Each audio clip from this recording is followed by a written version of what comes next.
ইলিশ মাছ আর বেগুন।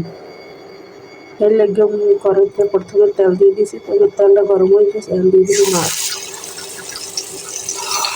সাথে বেগুনও ভাজি নিয়ে মোর একটু তৈরি গেছে, উল্টে নেব মাছ। মোর উল্টে নিয়ে হয়ে গেছে। আমার ভাজাভাজি শেষ, এখন রান্নার জন্য দিয়ে দেবো কিছু পেঁয়াজ কুচি, লবণ, মশলাটা যাতে পুড়ে না যায় এগুলোকে দিয়ে দেবো একটুখানি পানি, দিয়ে দিলাম মরিচ। কষানো শেষ, দেখছেন উপরে তেল তেল ভাসে উঠছে। এখন দিয়ে দেবো ঝোল যেটুকু লাগবে পরিমাণ মতন। উতলো ওটা পর্যন্ত অপেক্ষা করবো। বলকাই পড়ছে, এখন দিয়ে দেবো ওই ভাজা মাছ আর বাইগুন।